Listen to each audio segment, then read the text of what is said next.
Hello. Hello.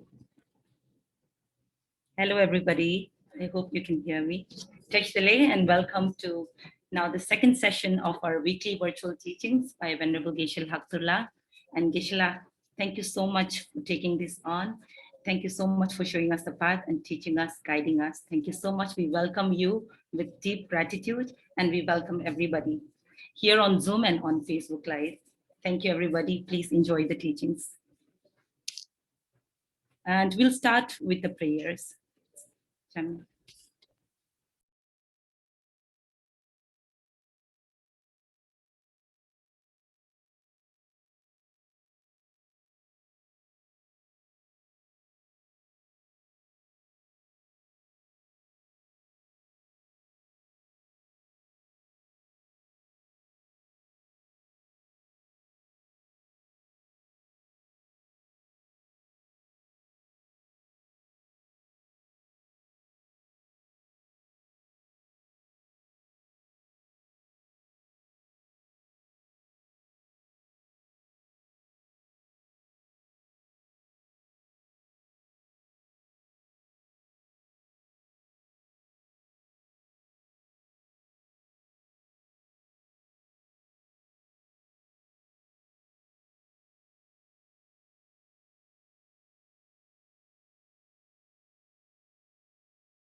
Kishila, you have to unmute.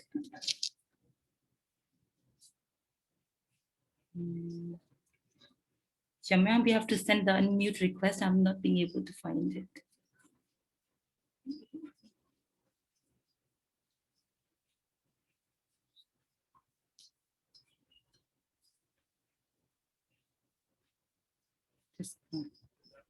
Oh, that's so Gishla. Okay.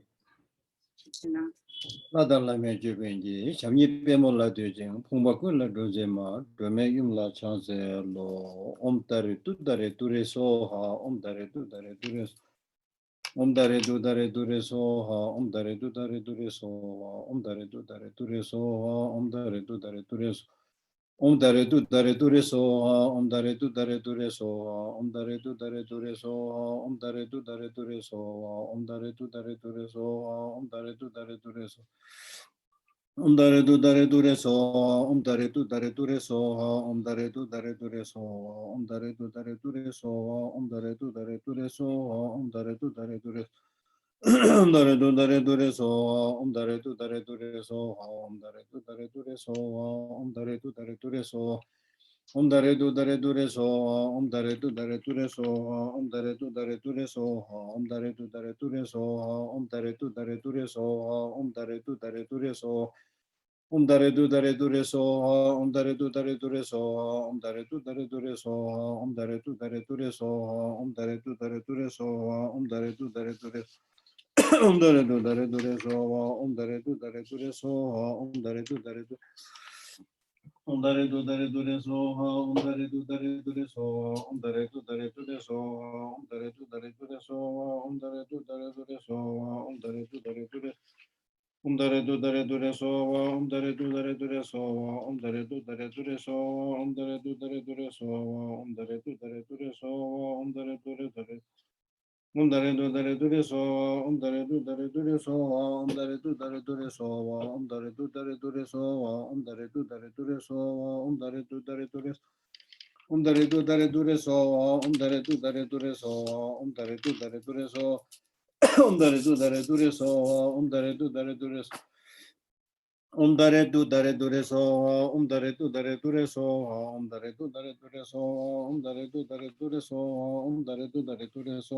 ha, ondare tu dare tu re so ha, ondare tu dare tu re so ondare tu dare tu re so ha, ondare tu dare tu re so ha, ondare tu dare tu re so ha, gewandi nyurdo da pama doma du jonen do wa che yamalu ye salang go barai jo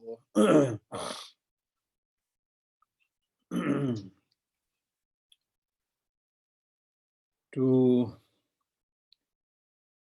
start the teaching, I will start citing a quotation by Shantideva's Bodhisattva Way of Life, where Shantideva says that having found such a precious human life with leisure and endowment, if I do not make my mind habituated with virtuous practices, there cannot be anything more deceiving than this, and there cannot be more stupid than this.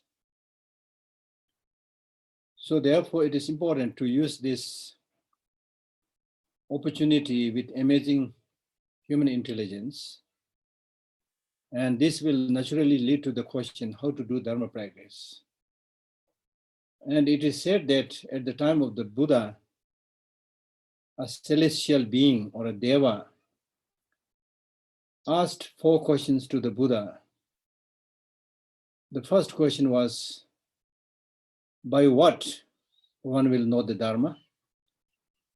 Second was, by what means one can stop the negative deeds? Third question was, by what means one will give away the meaninglessness? And the fourth one was, by what means one can actualize the state beyond suffering or nirvana? So to this, the Buddha answered by saying that by listening, one will know the Dharma. By listening, one can stop the negative deeds. By listening, one can stop meaningless activities. And by listening, one will transcend suffering.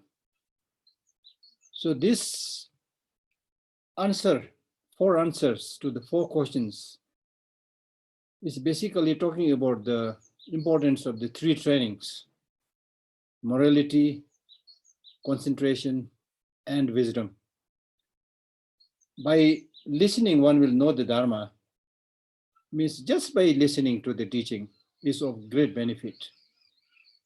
Because just by listening to the teaching, even if you are unable to know the depth of the teaching, but just by listening to it, you will get some idea, some insight. So it's very, very important.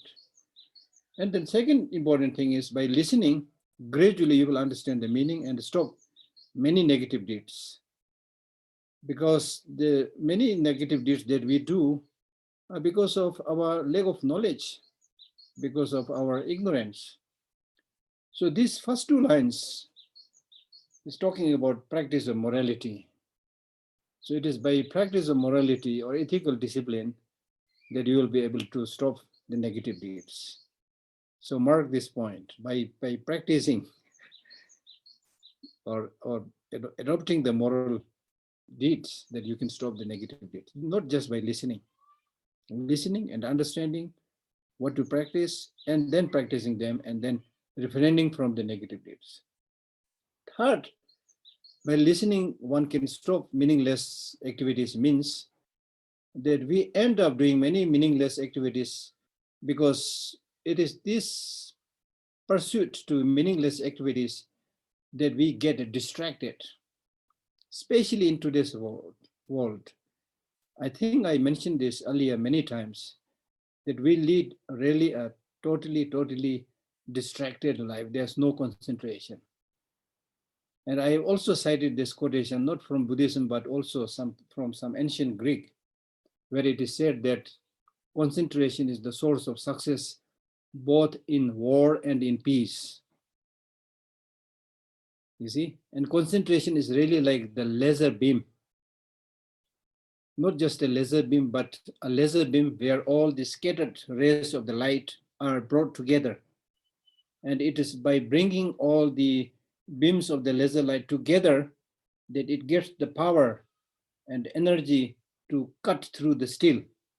If you let the rays or the beams scattered, then individually they don't have that strength and capacity to cut through steel. But you bring together, or concentrate the rays and the beams together, you can cut through the laser beams can cut through the steel. So similarly, a mind concentrated can achieve anything. A distracted mind will not achieve anything. Today, in the modern world, there's so much distraction, especially in the name of multitasking. You're able to do so many things, then people actually, applaud it, saying that, oh, he's very good in doing this, doing that, and then you let your monkey mind run wild. So you seem to be achieving a little bit here and there, but you're really not achieving the things that you must achieve. You see? So the problem is, where we should concentrate, we are not concentrating. Areas where we should not be focusing on concentrating, we are concentrating. That's the problem in our life also. Too much focus to the external material world, to weapons, things like that. And focus within oneself, it is not there. That's the problem. So therefore, it is by listening to the Dharma and understanding its teaching that you will be able to stop many of these useless activities. We can start doing this right from today or from tomorrow. You can start doing this. Check yourself. Not just reading the text, but check.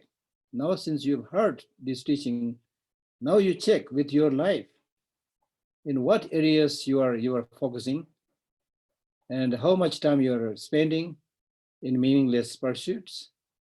And earlier I told you this story of a Tibetan teacher who had asked his student, are you studying? Are you practicing? Then he said, yes, I do. Then the teacher scolded him by saying, don't tell lie, because I see you getting distracted the whole day and sleeping the whole night. So where do you get the time to practice? That's absolutely true. And for us as ordinary human beings, we spend much of the time in the pursuit of getting food. We pay so much attention to food and clothing and housing, and especially to the food. Okay? So it is in the pursuit of these material things that you spend a lot of time, and in between, of course, you do many meaningless things. And which of this is meaningless? As and you grow older and older, you will know. I've started knowing a little bit, and I've stopped therefore reading many meaningless books now, because there's not much time to do good things, right? I've over the years accumulated so many books. And right from the beginning, I'm not so interested in reading fictional books, but I'm interested in reading the real, life stories, real thing that happened. I used to read those books. And I especially is more interested in books on education or science and health and those kind of things. I'm not a great, voracious reader, but I have that interest in that. But over the year, you also, because these days, for marketing, there's so many books in the market with very catchy and attractive titles, and then you expect and thinking that, yes, there's the solution in this book, and you end up buying it. And so I do those things. So over the years accumulate so many books. So my room is actually like a library, you see. Now I've started like the CDs, the DVDs, the books, So these days I'm as much as possible trying to send them away by donating it to some bookshops or some other, places. So you need to start doing that cleaning up. Most of you are much younger than me. So if you start right from now, get those things which you really need and not many things, your life will also be simpler, easier, and you will actually learn much better than paying attention to so many things. So therefore, the third line is saying that achieve concentration. Now, when we talk about achieving concentration, I have said earlier, achieving concentration is not just being able to focus on one object. Even the practice of concentration or mindfulness can be used in wrong areas. Mindful practice is taught in US Army these days. Concentration is also taught. So how can like shoot the enemy with full concentration, with full mindfulness? So kind of meditation is needed there also. So therefore, here when we do talk about the Buddhist meditation, mindfulness, concentration, we are primarily talking about letting one's mind get habituated with these positive virtuous practices and get habituated with concentrating on what is really important. So concentration is not just being able to concentrate on one object, but primarily at the end of the day, to be able to concentrate in helping others.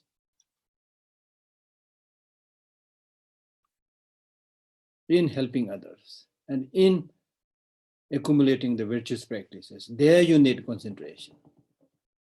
I have earlier, told this by citing quotation from Tsongkhapa's Great Stages of the Path, where Tsongkhapa said, you are controlled by your mind. Your mind is predominantly controlled by negative emotions.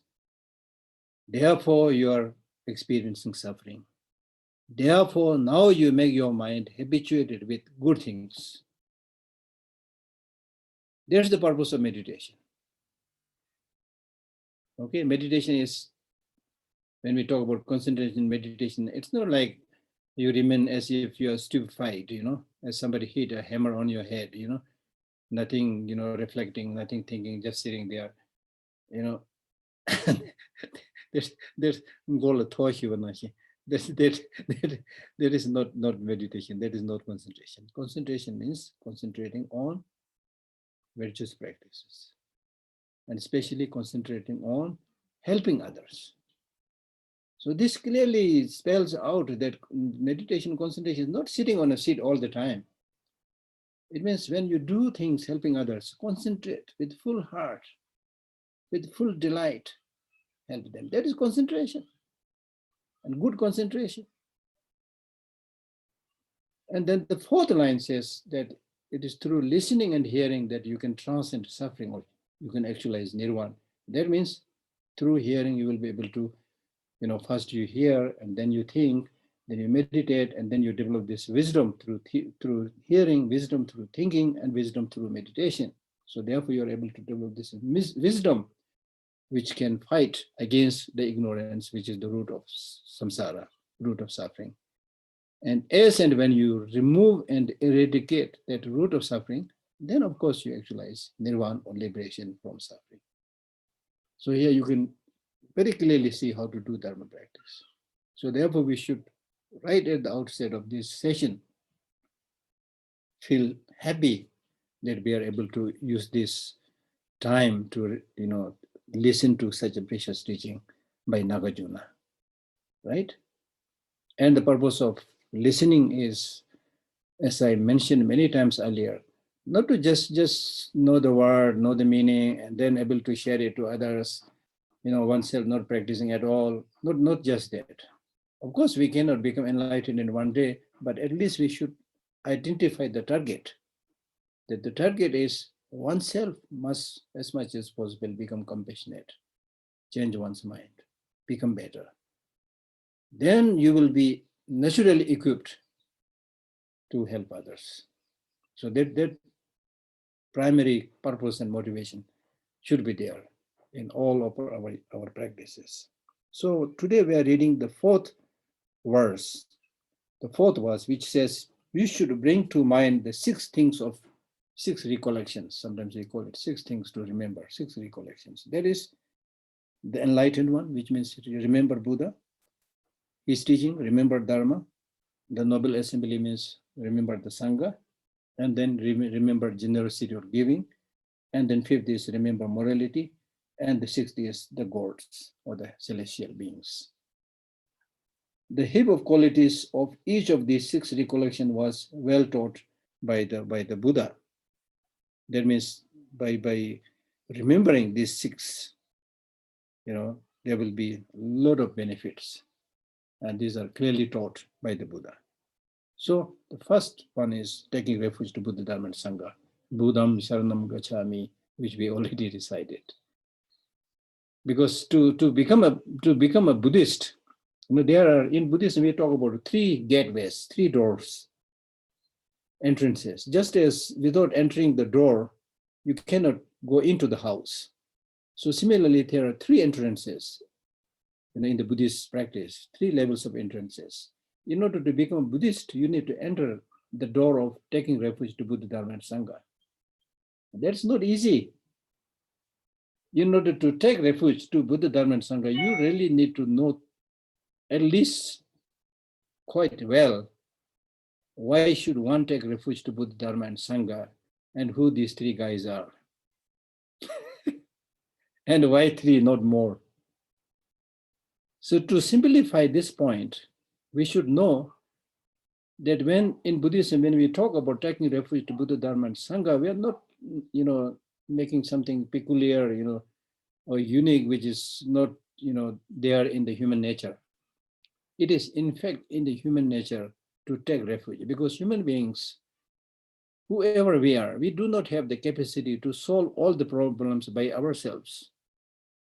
So when you are unable to solve your problem, you are compelled to take refuge to someone, not only human beings, but also to other like natural forces.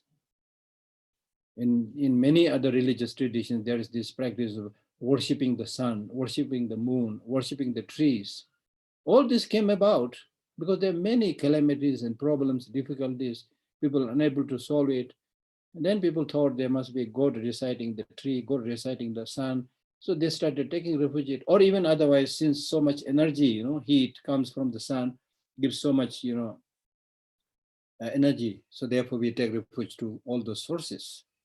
That is there. So clearly, we have this in our nature to take refuge. And I have been jokingly telling people that in the midday, 12 o'clock, you take refuge in your lunch when you're hungry. And if you just sit there without, taking food, you will starve. So naturally, you take refuge to the lunch. And if it is raining outside or it's very hot outside, then you take refuge in the umbrella. Long, long ago, men lived in the cave. They take refuge in the cave to protect themselves from ferocious wild animals. So it is in the human nature. Now the question here is, yes, that is true. I accept human beings are compelled to take, refuge in many things. But why we take refuge? Why we take refuge to the cave? Easy. Why we take refuge to umbrella when it's raining? Easy. I understood all this. But why we take refuge to Buddha, Dharma, and Sangha? That's the point. And who these three guys are, as I said. Okay. So now, you need to know the fact that whenever we have a problem, then we take refuge. Okay. In Tibetan, we have it's not a joke, but in Tibet, we have a saying that Thang Demun Dulu Allah Thala. So that means when you are traveling in a very, smooth road or plain, then you will sing beautiful songs. You don't take refuge. You never. There's no need for you to think about taking refuge to anybody, because the road is smooth and there is no problem. So you start singing, you see. There's the meaning. But when you cross a cliff or a dangerous place, then you remember the God and the Guru Pema Sambhava and Buddha, and things like that, right? So therefore, when we talk about taking refuge to the Buddha, Dharma, Sangha, we need to know what is our problem. The problem is, many of the temporary problems can be solved by other people or from the nature, by food and things like that. But there are many other problems which these, external, material things can solve. So now here in this case, when we say I take refuge in Buddha, Dharma, Sangha, you are talking about a major problem, major difficulty. And that problem is being stuck in the samsara, being stuck in the cycle of existence under the bondage of this psychophysical aggregate. Okay? Fortunately, unfortunately, we don't give much thought about this bondage of the psychophysical aggregate, but if you think carefully, then you will realize, we are prone to sickness, we are prone to separation from our dear and near ones, and then so many problems, countless problems are there. And all these countless problems are there because the body, the psychophysical aggregate that you got itself is in the nature that it is fragile. On top of the fact that the psychophysical aggregate is fragile, but you also don't know how to handle it carefully, how to nurture it. So there's a kind of double problem, you see. So therefore, in order to get out of this cycle of existence, okay, you need to take refuge. So the main problem of your having stuck in the samsara is ignorance and negative emotions. And the way to cut asunder ignorance and negative emotions is taught by the Buddha, the enlightened beings. Not everybody knows about it. Some may have some sense, but they do not know. Sometimes people ask me this very funny question. Why do we have to study the teaching of the Buddha or any other great teacher? Why don't you find your path by yourself? This is a question people very often ask. Then I tell them, yeah, if you are very intelligent, maybe you can find it. But it's quite difficult. It will be quite difficult. I'll give you an example. For example, if you want to fly to America, okay, New York or wherever, and then if you say, oh, I'm going to go to New York without consulting anybody, the travel agent, the guide or roadmap, whatever, without any, how will you go? You have no sense of direction. How will you go? You will not be able to even ask the pertinent questions. So it's impossible. Impossible, right? And if you just lam tamtum ji dibu tamtum mato minjung. There's this funny word, Tibetan word, which says if you choose a path which is like dark and unclear, you will also get a fruit which is dark and unclear, Or if you go by a path which is full of doubt, the fruit will also be full of doubt. There will be no clear-cut achievement. So therefore, and I had mentioned this earlier, that even in this life, there are many things that we learn from other people, which we can actually see with our eye, like carpentry. There also we need somebody to teach you, computer or things like which we can see. Now, when we talk about engaging in spiritual practice, we are talking about internal experiences, which you cannot see with your eye. And especially, when you talk about achieving nirvana, enlightenment, and benefits in the future lives, we really have no clue, no much idea. So unless you depend on somebody who has that knowledge, who has that qualification, and in fact, complete knowledge, we cannot, get that needed help. So therefore, we take refuge in somebody who is completely enlightened, Buddha. And Dharma means what he has taught, and Sangha means those who follow that path, briefly speaking. So these three. So the question is, why just three? Make it more so that we feel more supported. Maybe like It's not more than three. Or you should just simplify it, make it just one, just Buddha enough. Why three? So this is also, many of you, I'm sure you know, but for the sake of others who have not heard, I'm explaining this again and again. So just as when we physically get ill, we need many things, but we primarily need three things. We need a good doctor, physician, who will properly diagnose your, illness. And that is not enough. You need actual medicine, which actually heals your illness.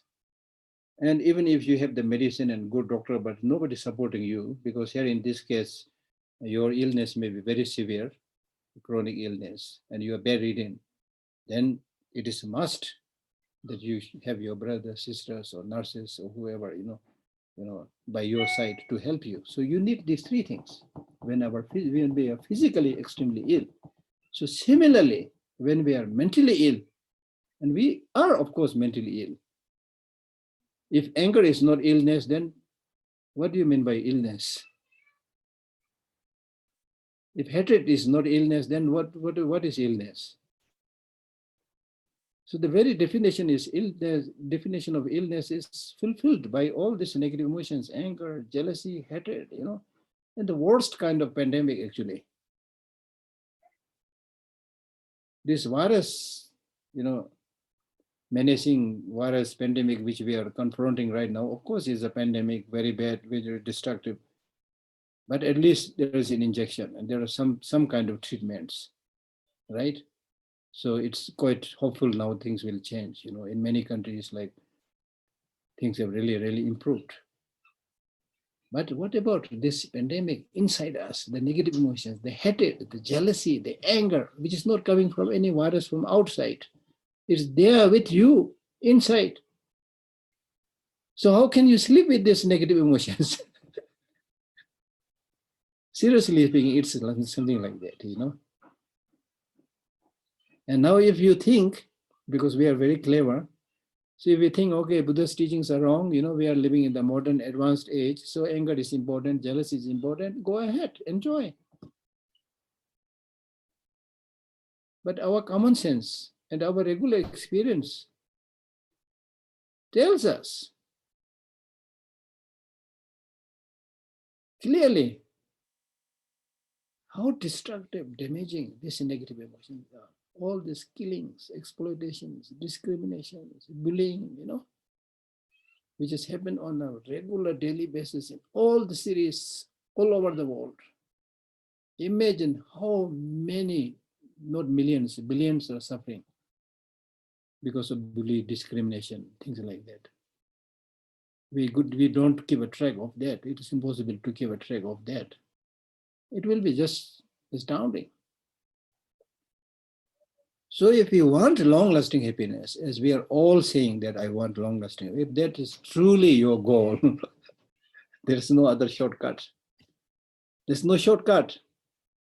There's no injection. There's no push button enlightenment. The Buddha himself said, I've shown you the path to liberation. Liberation is up to you. So reducing the intensity of these negative emotions is the only way. Is the only way. So therefore, we need to really form kind of groups and societies to teach these ways of dealing with negative emotions. You don't need to call it a Buddhist teaching or things like that if you don't feel, people don't like, sometimes people don't like different denominations. Okay. We need to form groups and help each other discourage this unchecked, rampant negative emotions spreading wild all over the world. And say no to negative emotions. And we need to learn to say enough is enough. The time you bullied me, I'm talking about negative emotions, okay? The time your negative emotions bullied me is a time gone. Because at that time I had no knowledge. I did not pay attention to the destructiveness of negative emotions. Now I got some sense of who you are. You opportunistic, you cunning, you stupid. Negative emotions. Now I will be alert. I will concentrate and guard you, watch you, and banish you, kick you out. No more friendship. That is the language we need to adopt. It's really important. That way we can gradually change the society, transform the society. And in fact, through that way, we can make this world much happier place to live. And I remember very clearly, His Holiness Dalai Lama once said that the nirvana that is talked about in Buddhism may be, something that is difficult to achieve. But if we reduce the intensity of these negative emotions and cultivate more love, more compassion, then we will achieve a kind of societal nirvana, societal liberation.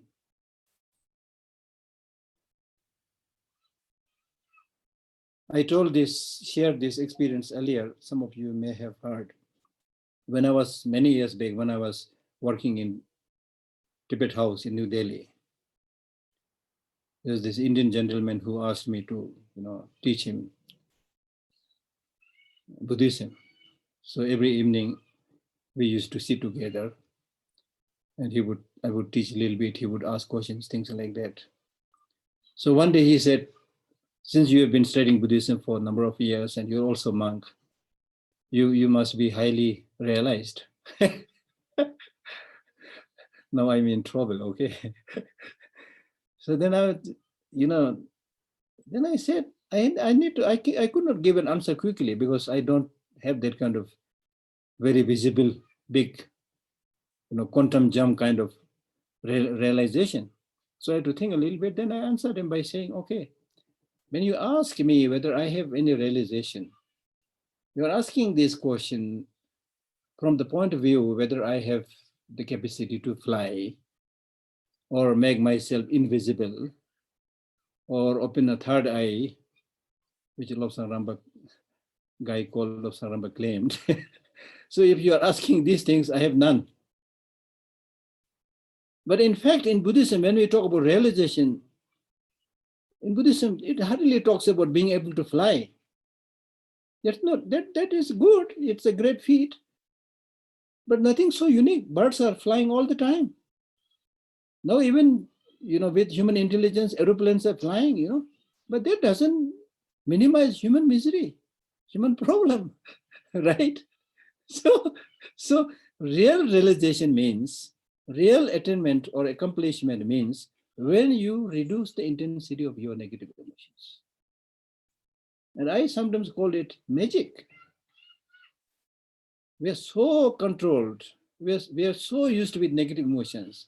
It really looks like, it's difficult for me to part away from this negative emotions. They are part of me, kind of feeling. There is a book written by one of the Panchen Lamas of a dialogue and discussion, in fact, a debate between the self-grasping, self-cherishing attitude and bodhicitta, the mind cherishing other beings. So the self-grasping has many points to defend self. It's self-grasping by which I have been taking care of you, by which I've been taking care of my family, things like that. So that is how we think, you see. Right? But then if you think calmly and properly, then you will find how destructive these negative emotions are. So therefore, in order to, remove these negative emotions, we need to follow a proper path taught by somebody who had gone through this path, removed all the negative emotions. And we call that person Buddha, one who is completely enlightened. Okay, I can hear you can ask many questions. Okay, questions, there will be endless questions. How can we believe there's somebody who knows everything? These are big questions, not easy to answer. But at least you don't need to, overreach. Sometimes without knowing the basic thing and practicing the basic thing which makes sense, we are fond of asking big questions, you see. You have every liberty and freedom to ask those big questions, but it's really not very useful. It's really like trying to overreach things. You remember this, the arrow incidents? Many of you heard it.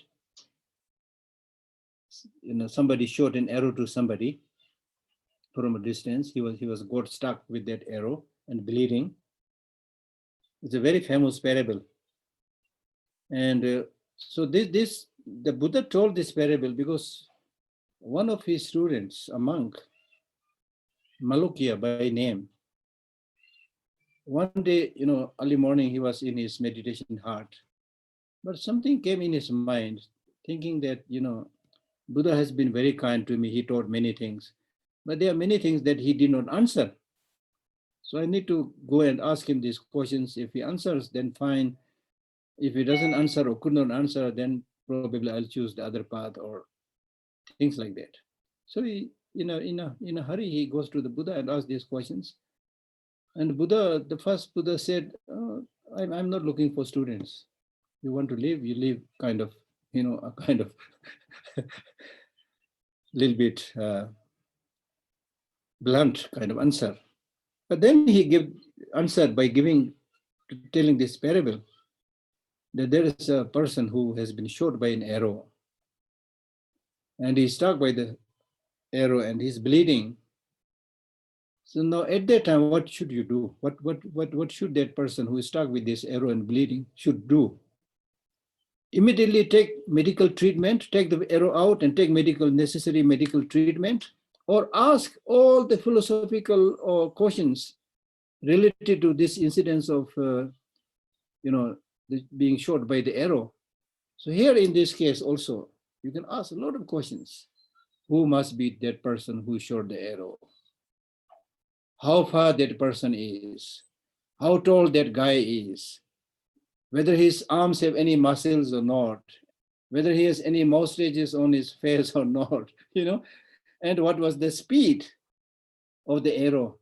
And what was the material by which the bow and the arrow is made of? Just in this case also, you can ask hundreds of questions. So if you refuse to take the needed medical treatment and keep on asking these questions, much before you get answers, you will be a dead person. What an amazing answer. So therefore, the Buddha said, like that, you see, like that, you need to do those things which you can do right now and which you can see the benefit. For example, whether it's possible to become Buddha or Nirvana, you can ask, of course, you have every freedom, but the important thing is whether you can reduce your anger. Yes, of course. By seeing the uselessness and destructiveness, the conflict, the division created by anger and so forth, the wrinkles that is brought on your face by when you get angry, things like that, and the madness that comes in the mind through anger and so forth, you will see anger as a poison and you will be able to reduce it. That is the benefit. That is the way to enlightenment. And then as far as the question of getting completely enlightened, what we know at least is there is no limit to the capacity of human mind. It can be developed to limitless quality. And then also, there are many things which we are unable to see because of obstruction by these negative emotions. And as and when you reduce these negative emotions, the clarity will gain. The clarity will come, and by which you are able to learn many things quickly. So possibility seems to be there. But the important thing is, right at this stage, we can do many of these practices and become happier, holistic, and more meaningful. That is the key. Okay, so don't just talk about big things. And for example, if you want to go for an excursion, go to a beautiful place, the goal is to go to that beautiful place. But to go to this beautiful place, you should watch your step right from your door. Otherwise, you might trip and fall and hurt yourself, you see. So therefore, it is important to have clear understanding. And now here when we say Buddha is somebody who is without any faults, who is endowed with all the positive qualities, and who sees all sentient beings as equal without any discrimination, and one who knows everything. Therefore, I take refuge to him. Forget about Buddha for a while. You must seek the friendship of somebody who is kind, who is compassionate, you see, to start with. Therefore, good friend, going with good friend, reliable friend, is the first step. So therefore, Sangha.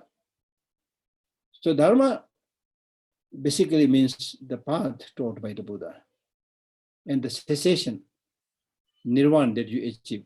These two are the Dharma, not the text. Text is something like artificial Dharma. And then also Sangha, normally for the monks we say Sangha, but the ordinary monks are actually not Sangha, which is within the three objects of refuge. The Sangha within the three objects of refuge, for example, Buddha is a Sangha. Or all those other practitioners, monk or layman or laywoman, doesn't matter. But so all those practitioners who have achieved the path of seeing, who have realized emptiness directly, those are Sangha. Those are Sangha. So the ordinary monks are something like artificial or imputed Sangha. Okay? So we need to know this. So now here in this case, in the Buddhist practice, the main reason why we take refuge to Buddha, Dharma, and Sangha is we want to get out of this samsara, remove the ignorance, and achieve liberation, nirvana. So therefore, as I mentioned earlier, when we talk about doing Buddhist practice, we are primarily talking about doing those practices which will lead you to achieve that state of liberation. That makes Buddhist practice unique. There in today's world, there are many people who refrain from killing. Wonderful. Even not participating in doing the 10 negative practices. There may be many, which is good, of course, but they are not aiming there to achieve liberation. So there's the difference. So here we take refuge to Buddha, Dharma, Sangha to achieve liberation. So they are the object of refuge that can help us to achieve liberation. So therefore, as much as possible, in terms of your practice, you need to recite every day, if possible many times, if not at least few times. Recite this words. I take refuge to Buddha, Dharma, and Sangha until I become enlightened. Through my practice of giving and so forth, may I achieve Buddhahood for the sake of all sentient beings. So in this way, you take refuge and also you cultivate bodhicitta. That must be there. And in fact, because of the power of the Buddha, Dharma, and Sangha, just by regularly taking refuge, it is said to be the source of success for many of things that you do, or less illness, less sickness. So many benefits are being explained, provided if we have the wholehearted trust. Because from the side of the Buddha, he has gained all the needed qualities to help you. He's ready to help you. He's like the sun. The sun never says, I will shine on this place, on that place, not on this place, not on that. Never makes a discrimination. But if you build your house in such a way that your doors and windows are improperly constructed, and then the rays of the sun, the light of the sun can never come. So it is your mistake, not the mistake of the sun. So similarly, from Buddha's side, everything is ready. From our side, we should have that receptivity. It's like the hook. It's like the hook and let's say that the hook and the ring. The hook is there, but you should have that ring, which is your faith. Okay. So therefore, but you need to read more about this. I can't spend so much time just explaining about this. So luckily there are so many texts about the qualities of the Buddha, Dharma, and Sangha, things like that. Please read. So the 6 recollections that we are talking about here in this verse is actually an instruction that Nagarjuna gives for the benefit of both the ordained monks and nuns, and also lay people, a common practice. Okay, so for everybody taking refuge to Buddha, Dharma, and Sangha. Now he's giving this teaching to Buddhist audience, of course, in those days. Okay, so therefore taking refuge to Buddha, Dharma, and Sangha. Okay. Now, if you take refuge in Buddha, Dharma, and Sangha, then you need to see Buddha, Dharma, and Sangha as the ultimate liberator. You have to have that faith. Okay, but if your faith is like, too pointed,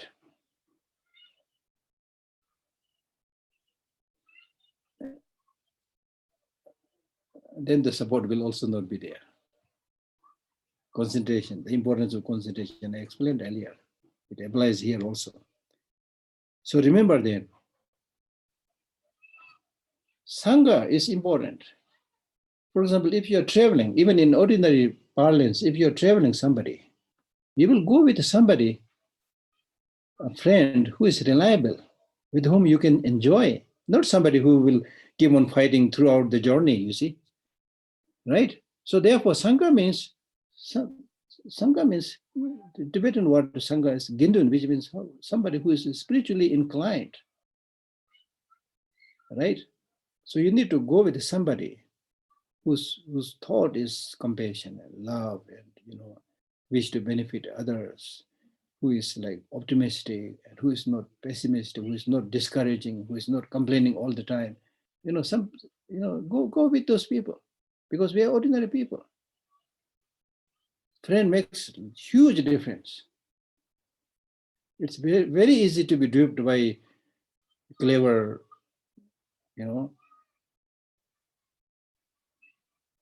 cunning people, you see. Okay, so Sangha is important in that sense. And then the fourth recollection is practice of giving. Practice of giving is out of this practice of the six perfections. Practice of giving is specially recommended to the lay people. In the case of the monks, the practice of Dharma teaching is more encouraged. Of course, all of us, if possible, do the practice of giving, education or Dharma, rather than just giving wealth and food. And I was noticing during this pandemic also, there are many, many kind-hearted people who come out in the street and gives money and gives food. These are amazing. Really, we should rejoice. But these are temporary solutions. The society needs a long-term solution. Right from experiencing such mishaps, we should be a society of compassionate people, who had a long time before thinking about how to solve the problems when it comes. You see, all these preparations cannot be done in a day. Like, for example, during this pandemic, many people are suffering, having no medicine, no hospital, meaning that these are, because of lack of compassion, these things are not prepared. Whereas it is clear, crystal clear to everybody, one or the other form of problems, physical illnesses will come. So hospitals and medicines and doctors, this should be there everywhere. So instead of abundance of such facilities, even the few which is far and scattered, they're also doing business, you see. Of course, they have a right to get enough money for their labor, but to just take advantage of the bad situation and make more money, many are doing like that, which is unfortunate. So human beings need to find that long-term solution by changing one's mental attitude. That's the most important thing. So, practice of giving, of food, of material things, of Dharma teaching, of protecting others' life.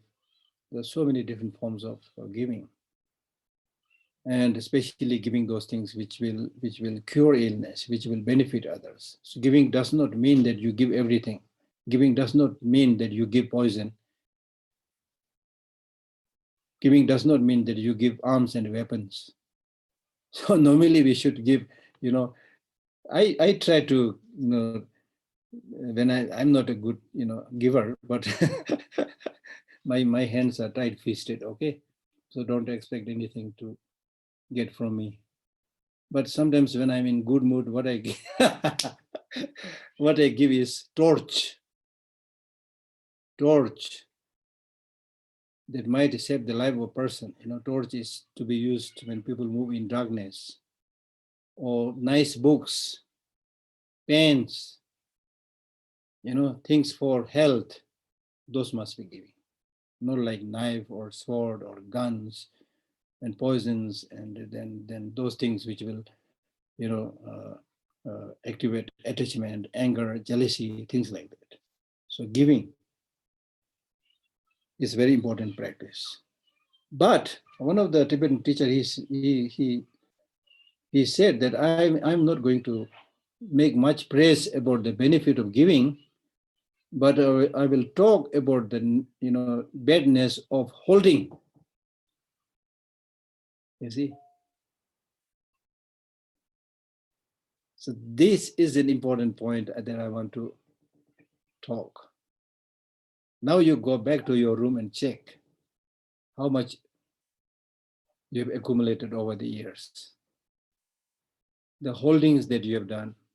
And I told you honestly, whatever holdings I have these days, I'm slowly now because of aging, I'm trying to at least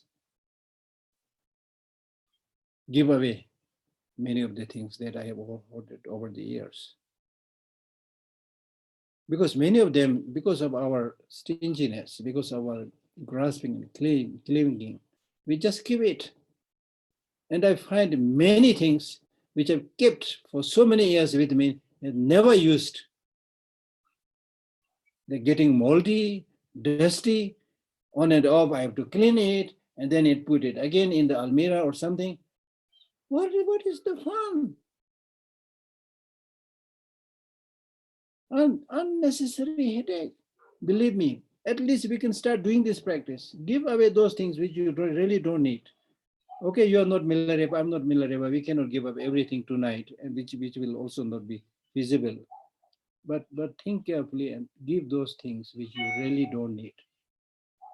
And I promise that your house will be, your room will be cleaner and simpler, and you will be happier. Practice it. And don't buy too many things which is unnecessary. Don't just go run after advertisement. You need this, you need this, you need that, So many advertisements, and all the time asking you to update your utensils, update your microwave oven, update your fridge, update your mobile phone. I told you this many times that the problem is the guy himself or herself never updated for so many years. And we keep on updating the external things. That's the joke, really. That's the joke. So therefore, I'm saying this. I'm not talking about big realizations and big experiences, which I don't have. But the small mundane activities experience that I have, I'm sharing. And I'm sure you will agree with me. The only thing is you need to practice that. Life will be simpler, easier. And in case if you have to move to somewhere, you can easily move because you don't have many things. Like that. Okay? So giving good advice, and giving many things you can do. And then morality, ethical discipline, which basically means not harming others. Not harming others. I have, from the Tibetan word, loosely translated this word morality as proper way of life. Morality means proper way of life. Proper way of a life is a life where you do not harm others, where you do not take advantage of others, where you do not cheat others. That's proper way of life. And what is proper, improper? Just think about yourself. Take yourself as an example. How would you like to be treated by others and things like that? Okay. So that's morality. And then the sixth is recollection of celestial beings. Celestial beings or gods are also in the samsara. So why should we remember that? We might ask this question. But here we are thinking about the celestial beings. They also have very special qualities of concentration and things like that, which is achieved through many positive practices like wisdom, concentration, so forth. So just like what has attained by these celestial beings, I should also practice those causes which leads to such an achievement. So there's the meaning of recollection of celestial beings or gods. And especially if you enter into tantric practice, then visualizing the deities is a very important practice. So there the deity is again a higher kind of being. Okay, tantric deities, when we talk about tantric deities. So these are the 6 recollections. So we need to start with, we need to start doing those practices. Okay, I'm sorry, time just flies. I managed to finish just one verse. Anyways, don't worry. Sometimes I will be galloping. Sometimes I will be trotting. Okay, ask 1 or 2 questions, then we'll stop. So thank you so much, Geshe Lhakdor. Now some questions, please. And I'll give preference to those who raise their hands and ask questions themselves. I'm so sorry. I do believe in justice. So please raise your hands and let me spot you.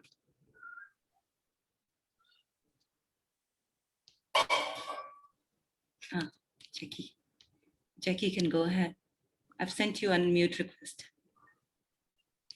Hello, thank you for teaching. I wondered if you could go into more of how we are under bondage of the aggregate. Bondage of the aggregate means like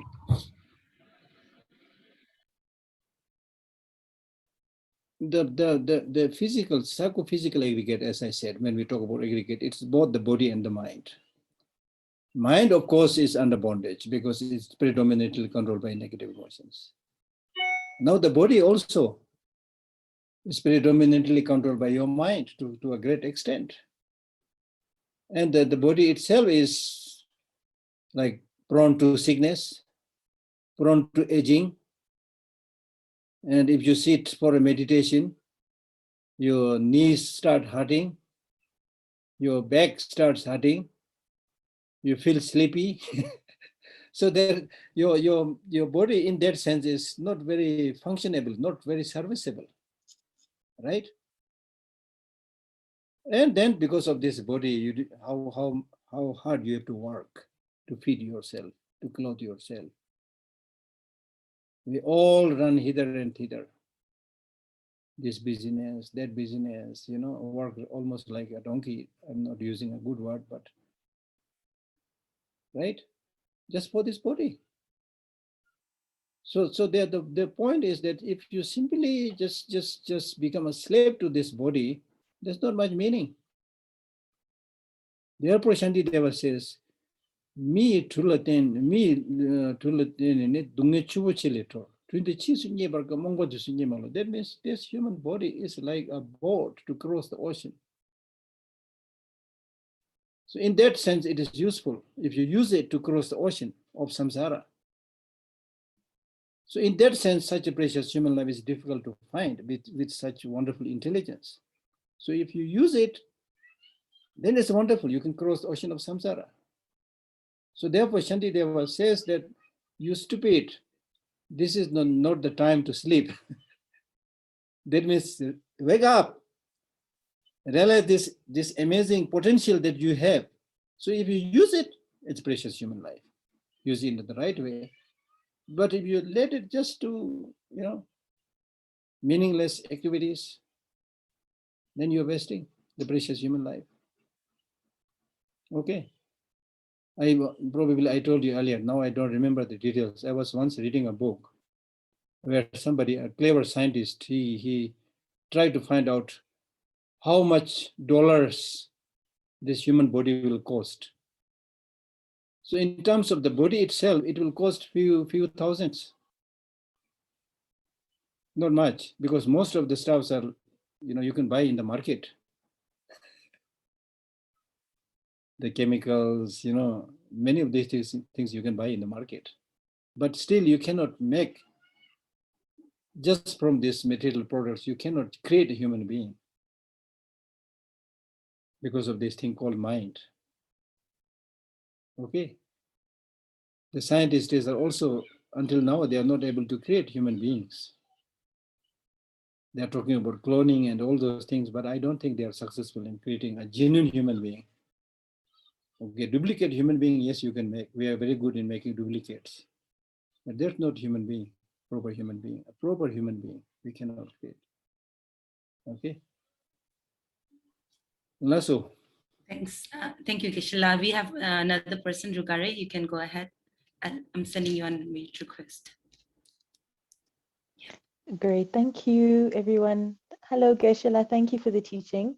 So the question is, knowing that ignorance is the root of samsara, but needing to, get good teaching from good teachers, how does one do that with good discernment to find real teachers and real Sangha that's healthy?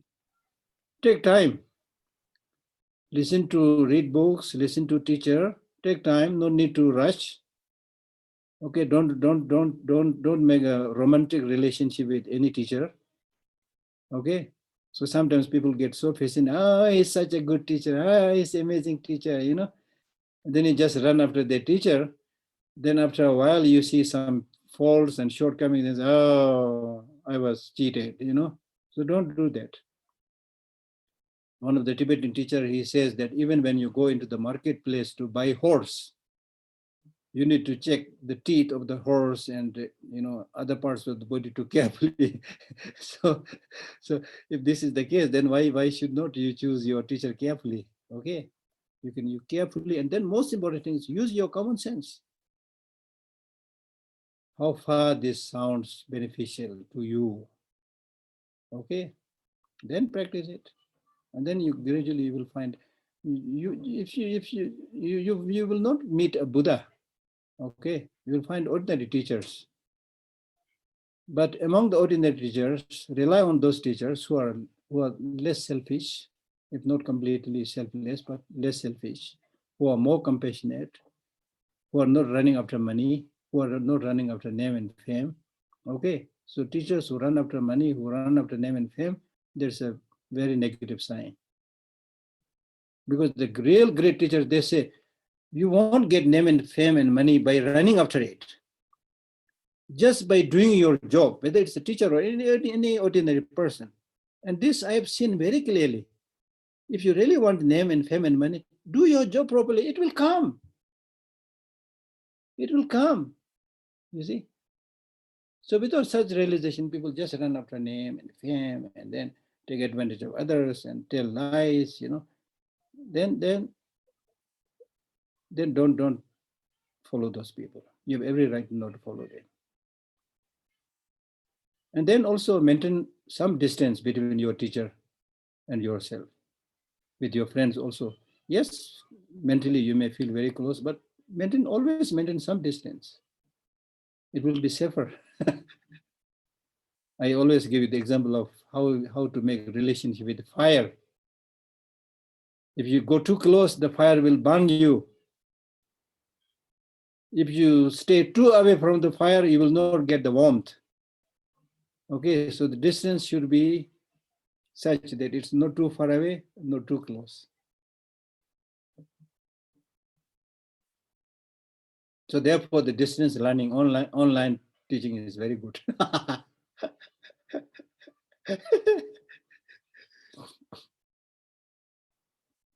All right. Last, Geshe, we have two questions from our Russian friends. Okay. Yeah. Geshe, Thank you very much. We have two questions. And the first one actually is very similar to the question of Jackie, I think. Marina is asking, I've lived many lives before, and I imagine that in one of my lives, I was an ant or a maggot, even maggot, like, Yeah. or, you know, any insect. So, but how come I got this human Yeah. birth? Yeah. And then what can this insect, does it mean that insects, maggots, they have consciousness because they are born humans? And No. then how can they collect right karma to become No, humans? the one is that you thought in one of your lifetimes you are maggot. It's your imagination, not necessarily so. Okay, so you don't have to trust that much. It's your thinking, you know, so not necessarily true. And then, of course, in our many lifetimes, we have accumulated many karmas, actions. Some actions responsible for getting life of human being, some actions responsible for being born as a maggot or any other insect, you know. So you can be born in any of these, and with the change of life, depending upon which one of these actions is more powerful, you get different rebirths. So therefore, sometimes you are born as a human being, sometimes you are born as an animal, sometimes as a bird, insect, and things like that. So therefore, we are saying that today you got this human life. Now you need to make this effort to be continuously born, not only as a human being, but become better and better. So that there is a kind of urgency here. You can clearly see, because next time, you know, unless you are able to accumulate powerful karma to continuously get good rebirth, then next time it is not sure where you will be born, right? Okay. Thank you. And the next question is, you mentioned about the preciousness of giving, and Irina and Oleg is asking if, you know, there is a person who always says no when I ask for help. And then this person comes to me and asks for help. And my immediate reaction is to say no, because I feel offensed, right? And even if I overcome this feeling, I'm not sincere in my helping to this person. How to deal with this situation? Yeah, but when we practice, you know, it is not revenging anybody. Okay. Because somebody had not helped you, therefore you refused help. That is a kind of revenging. So that should not be there. Then otherwise, in terms of practice of giving also, it is never said in the Buddhist text that you give whatever you have, or you give any time to anybody, not like that. There is a clear explanation about what to give, to whom to give, when to give, things like that. For example, if a monk is like not eating after lunch, then it's not proper to give, you know, dinner to that monk. Okay, things like that. Things like that. So if poison is really useful, helpful, then you can give it. Even medicine is discouraged to be given to someone who is not going to be benefited by that medicine, you know. So therefore you need to use your wisdom, intelligence, what to give, when to give, how to give, and so forth. Geshe, I would like to clarify a little bit. Maybe I lost this little detail. And if I help, I still help this person who refuses to help me, but I do it reluctantly, like remembering this offense. Will it be the proper way of helping? It's not proper way, but it is better than not helping. Because in the beginning, all of us have this reluctance to do any kind of practice. So don't get surprised, okay? But at least with reluctance, you have started giving, and next time it will be more forthcoming. See, this is how we get habituated with good things. Thank you. Isha, this one last question, may I please post that Okay, in sure, the sure. chat box? So we have Sharmila requesting your advice on how to control anger. And Sharmila states that it arises when you least expect it, and it's very difficult. Difficult, yes, you said difficult, but you never said impossible. So there's the good thing. Difficult, everything is difficult. Earning food is difficult. Getting a job is difficult. There's so many, difficult things. Because it is difficult, we never give up. Don't give up. And then the more importantly, you should do a research. Okay. The advantages of anger, disadvantages of anger.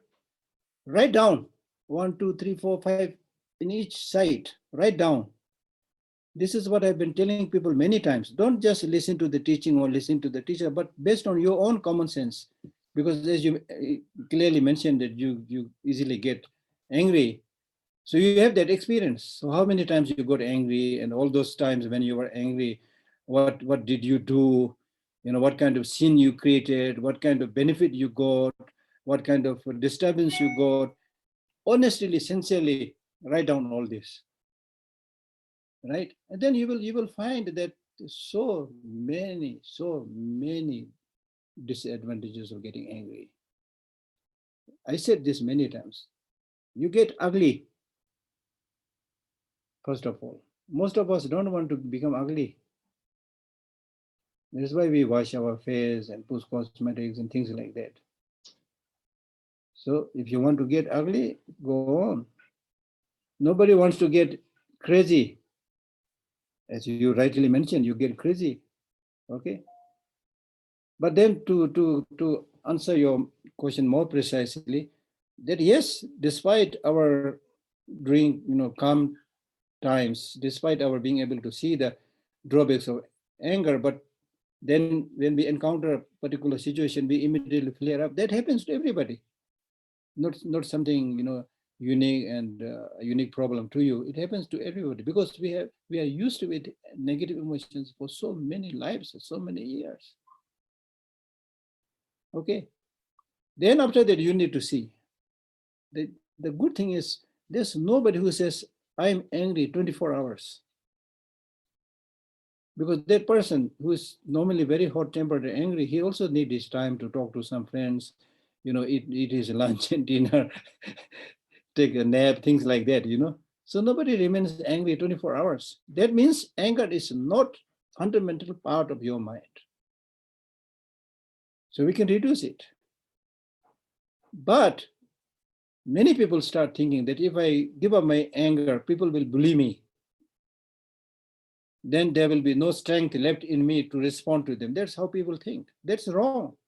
Without anger, you can develop a force, a strength, which is much, much more forceful than anger. Anger is blind. Anger is blind. Yes, when you get angry, you get an extra energy, but that extra energy is essentially blind.